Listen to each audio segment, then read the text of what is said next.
फिरदौस computer से आप सभी का इस्तकबाल करते हैं। फिरदौस कंप्यूटर का ये शुरुआत से मकसद रहा है, जब हम यूट्यूब पे नहीं थे तो भी ये चाहते थे कि बच्चे को अच्छी से अच्छी पढ़ाई मिले। आप यूट्यूब पे आ गए हैं तो हमारे पास में जितने बच्चों में जो स्किल है वो समाज के सामने, अपने दोस्तों के सामने, परिवार के सामने हम सुला रहे हैं। अक्सर हमारे अंदर काबिलियत होती है, उस काबिलियत को दिखा नहीं पा रहे होते हैं। तो ये एक ऐसा मंच है जो अपनी काबिलियत को समाज के सामने, अपने दोस्तों के सामने, परिवार के सामने हम दिखा सकते हैं। एक मुद्दा मेरे सामने भी आया था लेटेस्टली कि फिरदौस कंप्यूटर का एक औरत ने बोला कि मैंने एक बच्ची का, आपके बच्चे का नहीं, फिरदौस कंप्यूटर के बच्चे का मैंने इंटरव्यू लिया, वो निहायत घसरद्दू बच्चा निकला। तो जब मुझे सुनने में आया तो मुझे बड़ी हैरानी हुई। मैंने मुस्कुरा के कहा कि एक क्लास होता है, उस क्लास के अंदर टीचर एक ही होता है और करीब 160 बच्चे पढ़ते हैं या 100 बच्चे पढ़ते हैं या 10 बच्चे पढ़ते हैं या 50 बच्चे पढ़ते हैं, उसमें टीचर वही होता है। तो कुछ बच्चे फर्स्ट भी आते हैं, यूपी टॉप भी करते हैं, और उसी क्लास से कुछ बच्चे फेल भी हो जाया करते हैं। मेरे फिरदौस कंप्यूटर में मैं तो खुला खुला ही बोलता हूँ हमेशा, एक फ़िज़ा नाम की बच्ची है, तो एक 0 क्लास की बच्ची भी है, और एक फिरदौस ज़ैनब जैसे बच्चे हैं, आसिया जैसे बच्चे हैं जो कि नंबर 1 की रैंक में रहते हैं। तो फिरदौस कंप्यूटर एक क्लास होता है, कोई बच्चा लूज़र भी होता है, कोई टॉपर भी होता है। अगर उन्होंने इंटरव्यू, किसी ने भी इंटरव्यू मेरे बच्चे का लिया, लूज़र का लिया या स्मार्ट का लिया, तो इंटरव्यू के लिए एक प्रिपरेशन भी बच्चों के प्रति होनी चाहिए। बच्चा कितना कॉन्फिडेंटल है, कितना अच्छा बोल लेता है, ये नहीं जो पकड़ा हाथ लगा इनका इंटरव्यू ले लिया। मेरी नज़र में इंटरव्यू के लिए बच्चा जो मुझसे, अगर आप फिरदौस कंप्यूटर के टीचर से कहें कि अपने काउंसलिंग करिए, स्मार्ट बच्चों को भेजिए, तो स्मार्ट बच्चों की काउंसलिंग हम कर लेंगे। लूज़र बच्चों के लिए भाई अच्छे बुरे सारे बच्चे पढ़ते हैं, कमज़ोर से कमज़ोर बच्चे पढ़ते हैं, ऐसे बच्चे पढ़ते हैं कि मुंह से अल्फाज पलट नहीं रहे होते हैं, कैसे लफ्ज़ों को निकाले, मतलब उनकी आवाज़ थतराती है, हाथ थतराते हैं, टाइपिंग करते हैं तो एक लफ्ज़ को लगातार दबाया करते हैं।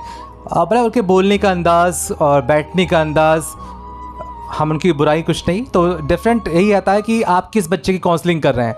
तो ये जो मंच है फिरदौस कंप्यूटर का, जो मंच है, हम यही पास वही ट्रेंड कर रहे हैं फिरदौस कंप्यूटर में, कि इसका नाम दिया मैंने है Firdaus computer educational skill development centre. यानी यहाँ पास जो बच्चे की योग्यता है और इसकी जो कौशल है उसका डेवलप हम कर रहे हैं, उसके जो काबिलियत को समाज के सामने, अपने साथियों के सामने हम पेश कर रहे हैं। तो आज हमारे बीच में शाज़मीन मौजूद हैं। वो एक ऐसी बात कि जहाँ लोग कामयाब होने में काफ़ी वक्त बिता देते हैं और जो कि बुढ़ापे में कामयाब होते हैं, क्यों ना कामयाबी भी सही वक्त पे हासिल करी जाए। तो इसके बारे में, एक टाइमिंग के बारे में तो वो बताएंगे, सुनते हैं उनकी ज़बानी। हेलो, अस्सलाम वालेकुम। मैं फिरदौस कंप्यूटर सेंटर से हूँ और मेरे सर सरवत ख़ान हैं, जो कि बहुत ही अच्छे सर हैं, जो हमें सही राह बताते हैं, कंप्यूटर अच्छे से सिखाते हैं। कंप्यूटर सिखाना ही नहीं, वो हमें एजुकेशन बहुत अच्छे से देते हैं, कंप्यूटर भी बहुत अच्छा सिखाते हैं। मैं एक स्टोरी सुनाना चाहती हूँ टाइम के बारे में, क्योंकि एजुकेशन सही टाइम पे भी कंप्लीट होना तो ज़्यादा फ़ायदा का होता है। कभी कभी एजुकेशन कंप्लीट होने में वक्त बहुत बीत जाता है और हम बहुत पीछे रह जाते हैं। हम एजुकेशन पूरा करते हैं बट एज नहीं रह जाती कि हम किसी चीज़ के लिए प्रॉपर बैठें। कभी कभी होता है कि आप जॉब के लिए गए, आपका सब कुछ कंफर्टेबल है, बट आप उस जॉब के लिए एजेड हो चुके हैं, उस जॉब को आप कर नहीं सकते क्योंकि आप यंग नहीं रहे। तो मैं इसीलिए आपको एक स्टोरी बताना चाहती हूँ, आई होप सबको पसंद आए। तो एक खरगोश, एक शेर होता है और एक गिलहरी होती है। शेर जंगल का राजा होता है, तो गिलहरी को अपना हुक्म देता है कि तुम मेरा काम, ऐसा काम है, तुम अगर वो काम पूरा कर सकते हो तो मैं तुम्हें 10 अखरोट की बोरियां दूंगा। तो गिलहरी बहुत खुश होती है कि मेरे फ्यूचर के लिए खाने का प्रबंध हो चुका है, मेरे आने वाले फ्यूचर में मुझे किसी चीज़ की दिक्कत नहीं होगी। लेकिन वो ये नहीं सोचती है मेरा टाइम भी वेस्ट होगा, बट वो गिलहरी उस काम के लिए हाँ कर देती है। ऐसे ही काफ़ी समय बीतता जाता है, बहुत टाइम हो जाता है। गिलहरी अपने साथियों को, अपने दोस्तों को जब खेलता कूदता या बाहर निकलते बैठते हुए देखती है तो उसका भी मन होता है कि वो खेले, लेकिन वो नहीं खेलती। वो ये सोचती है कि उसे फ्यूचर में 10 अखरोट की बोरियां मिलेंगी, तो वो इस बात को सोचकर अपना काम कंटिन्यू करती है।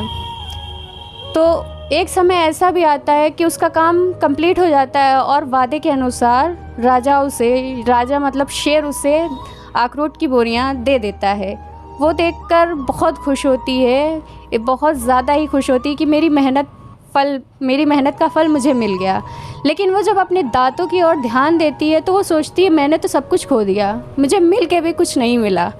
वो जब अपने दांत देखती है तो बोलती है अब इस अखरोट का क्या फ़ायदा, मैं खा तो सकती नहीं इसे, तो जब खा ही नहीं सकती तो मेरा फल किस काम का है, और बहुत रोती है। तो मेरा मानना ये है कि आप अपनी एजुकेशन, अपनी लाइफ को और अपने माता पिता और अपने सर का बहुत आदर करें। और सबसे इम्पोर्टेंट एजुकेशन है। अगर आपकी एजुकेशन कंप्लीट है तो आने वाले वक्त में आप कुछ भी कर सकते हैं। आप कभी ये मत सोचें कि बड़े स्कूल में पढ़ रहे हैं तो ये जॉब मिलेगी, या अच्छी डॉक्यूमेंट्स, अच्छी डिग्रियां हैं तो जॉब मिलेगी। ऐसा कुछ नहीं होता। बच्चे के अंदर कॉन्फिडेंस, बोलने की क्षमता एंड सरवत खान जैसे सर होने चाहिए। सरवत खान जैसे सर सबको मिले, क्योंकि ये सर नहीं, बहुत अच्छे सर हैं।